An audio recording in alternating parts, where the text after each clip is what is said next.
Hey guys, what is up? We are back with another week of Katekyo Hitman REBORN, and we are at the glorious chapter 111.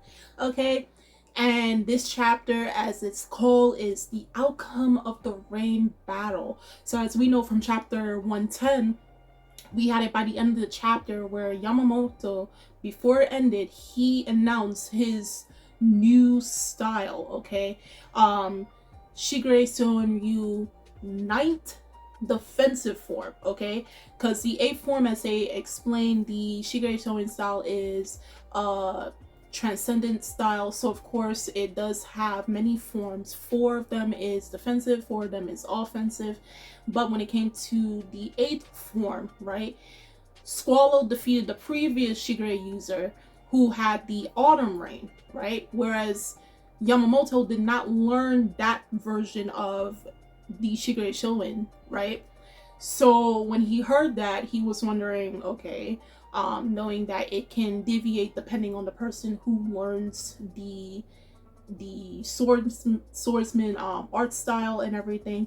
So depending on the user, they can create their own 8th form, okay? And he learned the other form, a different 8th form from his father, which he used, okay, which Squallow was not prepared for. So now, since Yamamoto is the new user to Shigure Soin's Ryu style, he can now make his own variations, different forms as he goes along. The only thing is now, since he is a user, he has to find someone within the future when he's ready to pass on to teach that person. In return, they make their own 8th or 9th form and so on and so forth. If he doesn't, then the entire style dies along with him and then it vanishes from the world. It's basically, what better yet, just call it like a suicide type of sword style in a way. It's not meant to really, as they best said it, it's a style that needs to continue on its legacy through a user. If not, it vanishes from history, okay? So he ends off 110 with announcing his 9th defensive form, right?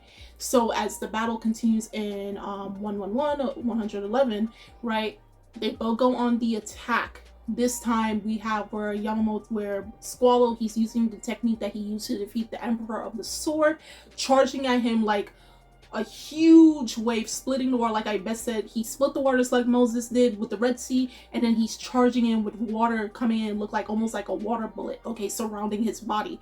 So he's charging in on Yamamoto, and as he's doing that, Yamamoto is trying to block the attack himself, okay? Then he jumps behind Squallow. Okay, he managed to get around the attack, and then he got behind him. Now, this is where Squallow is pretty unique with him, because if you guys ever notice, Squallow, his hands look a little different than everybody else's. One hand has a glove, the other doesn't. What happens is he stabs Yamamoto behind him, and then you see the hand break apart. And you're landing, huh? How did he manage to stab? You're thinking he was going to use the bullets on his sword, which is not. He stabbed him through the stomach. Okay, come to find out, his left hand is a mechanical hand. Okay, so it unhinged, and a sword struck out and hit Yamamoto. Come to find out, it was actually an illusion that Yamamoto did through the water. So it's basically I believe it's the 7th form he was using at that particular moment.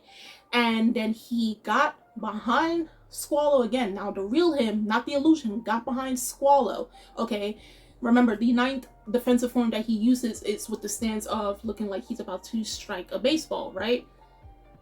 That form now, once he gets behind Squallow, he uses the 7th form, okay, as an act of an illusion, as a defense to confuse his enemy. And now this is where he comes in, and then he lands a hit.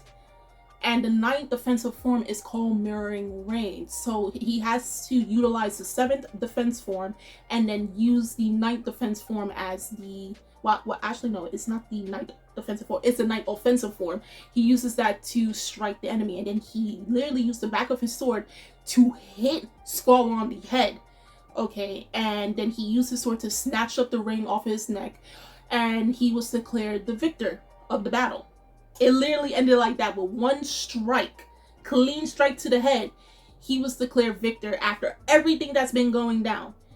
Yamamoto is the winner for the Battle of Rain ring, half ring, okay? It comes to this point where Reborn was even explaining, like how I was saying, he said he used the very first swing of his sword to create the waves, which is the 7th defense form, and it was basically to make a projection to as a decoy to fool Squallow, and that's how he was able to defeat him, okay? So, and then he goes like, I knew Yamamoto is basically the perfect assassin in training and everything. So we're glad. Okay, their second win, my bad, their second win after Ryohei from the very first battle. And so this gives them some leverage. So this is 2 wins versus 3 losses, and vice versa for the Varia, 3 wins, 2 losses. So they desperately, like I was saying from chapters before, they desperately needed this one, because if they was to lose this battle, the rest of the remaining battles have no meaning. They basically lost the entire thing, okay? Now we do have where it gets to a flashback with Zanzis, because he and Zanzis, Squallow and Zanzis, has history, just like Squallow has history with Dino, because Dino knew him since their middle school or high school days. So we go into this little flashback with Zanzis and Squallow, and Zanzis is telling, Squallow's telling Zanzis that he has a plan or a dream that he wants to go into effect. So, and in the flashback it's showing that he had much more shorter hair than he currently has right now. So he's like, until this plan of mine is fulfilled, I won't be cutting my hair, and you should do the same. Of course, Zanzis is like, that's foolish. Why would I be doing that? And he's like, he brought up the Emperor of the Sword. So during Squallow's fight with the Emperor of the Sword, right, even though he did defeat him, Squallow thought in order to learn his techniques and understand why he was called that, the Emperor of the Sword at the time had a missing left hand.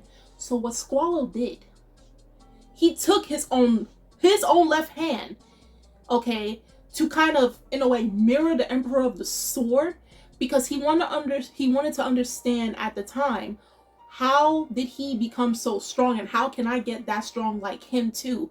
So that was his dream.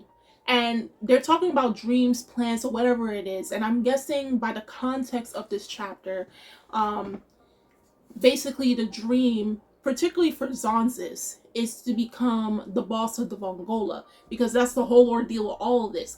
So Squallow 1 took his own left hand to defeat the Emperor of the Sword, and then obviously he and Zanzis has a formal relationship, and that he was willing to follow Zanzis to the very end to see his dream now become true. And at the same time, while he cut off his own left hand, he did not allow his hair to grow. So this whole time, this may be like a few years back before, obviously a few years back, but we don't know how long ago, and it most likely looks like they were students at the time, he was following behind Zanzis' dream to become the Vongola boss, right? And then it ends off from there. So, and then he ends up saying before the flashback is done is that you will be thankful of the day that you made me your ally. Of course, this makes Zanzis, chuckle, and I would say he was making fun of the situation, okay? But truth be told, you see in the panel where he kind of like, he has a grimace, but he's trying to play that off because, believe it or not, these two have each other's back. No matter how, that's his right hand man. Squallow is Zanzis' right hand man. So to see him be defeated like this, despite the promises he made several years ago, prior to current time, I believe in this particular moment, Zanzis was, he was in disbelief, and in a way, it got to him, okay? But again, he played it off by laughing loudly, a mockery of Squallow, saying that, he's pathetic, he's trash, what a loser and all that. You couldn't uphold that promise that you made all those years ago. Your usefulness has expired. Okay, now we have the other Varia members are offering that, hey, let's go take him out, since, you know, basically his usefulness, he's not needed part of the Varia, because at the end of the day, just like what they did to Lusaria in the first battle, you know, when you can't prove your usefulness, you can't finish the mission at 100%, you need to be taken out. We don't accept failure.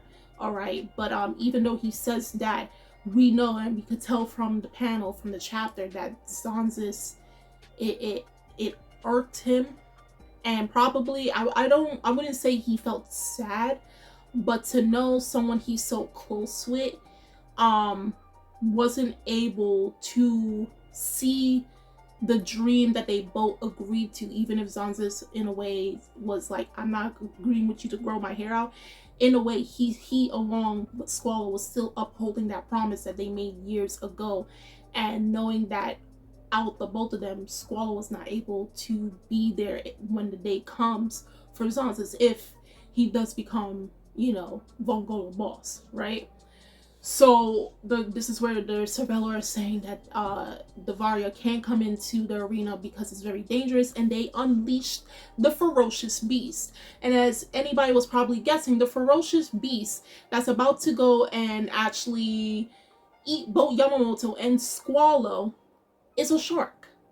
Okay, it's a shark. And if you see the names that they were using for Squallow's attacks, I believe they also mentioned shark, so his animal motive is a shark or something. So it's kind of an irony that, like, you know, he resembles a shark, or his attacks and everything are that resemblance of a shark, and he's about to be eaten by one right then and there. So it's circulating around Yamamoto and Squallow. So since he lost, he has to die, whereas Yamamoto has to get out. But knowing Yamamoto's character, he's like, even if I won, I'm still going to help him to get out, because I don't want to see him die. This whole fight, he was not aiming to kill Squallow at the end of the day. He just wanted to fight, get the ring, and go back home with his friends and family. That's it. Versus Squallow, who didn't want any of that. He wanted to end Yamamoto and still be declared victor. So obviously two very opposing sides and philosophies and ways of thinking, right? So we have Yamamoto is trying everything to get him and Squallow out. Okay, but the shark is smelling the blood in the water. It bounced into one of the pillars that they were standing on, and it crashed at least I believe the floor that they were standing on further down. Okay, and then we have where Squallow is telling Yamamoto to let him go. You're damaging my pride as a swordsman. And Yamamoto is insisting that, hey, I'm not letting you go at all. We're going to make it out alive. And everybody's just like, hey, Yamamoto, you're crazy. Let him go. The situation is turning very dangerous, even worse than Gokudera's situation, okay? Because something is there to come and now literally eat you guys alive. You guys are now its fish food. No pun intended. And then we have where Squallow basically kicks Yamamoto away from him, sending him on the other side, okay? And then the rest of the ground that they were sitting on collapses. And this is where the shark opens up his jaws and then on Squallow while he's in the water, because Squallow is hurt, he can't move or anything. And then all you saw was on the panel, the water was clear even though it was dark, and then you saw like blood floating up. The water started to darken, and that tells you that Squallow Squallow did not make it. He became a shark's meal, and everybody had to watch it. Dino is saying, like, in his head, is like, you know, these are only middle schoolers, and this is just wrong. They shouldn't have to go through with this. The Varia are just looking and everything. Zanzis is being Zanzis at this point. It's very shocking. It's a very morbid way. I think this is probably the most morbid of all the fights that's happened, the most morbid visualization that they've had to see of someone dying, because nobody died prior to this except for Squallow. You know, the win didn't feel worth it. And then we have where seeing Yamamoto see that happen be Squallow's final moments. He's cursing at himself. You know, he's like, damn it, like he feels really bad right now. And that's how the chapter ends. Oh, by the way, I kind of forgot to tell what the real end of the chapter was. It wasn't the Yamamoto was bittersweet about his victory against Squalo. It was actually the Cervelo announcing the 5th battle of the Half-Ring Scrambles, which is the Guardians of the Mist, okay? And so we know that on Suna's side, he's missing both of them. Or actually one of them, because at least we know Hibari is one of the two, but we don't know exactly which one he is exactly. Until the next chapter, that is. It was a bitter-sweet victory. More bitter than sweet. Okay? So, that's how chapter 111 has ended. And, yeah. Not only did the Varia lose, but they lost a member. Okay? So guys, do tell me in the comment section below on how you felt about chapter 111. If you saw the anime version, how do you compare it to this chapter versus the anime version and vice versa? Which one do you feel had more impact, the anime or the manga? The links are in the description box so you guys go check that out. And I'm Kimmy John of Anime Legends, and I will see you guys later. Bye!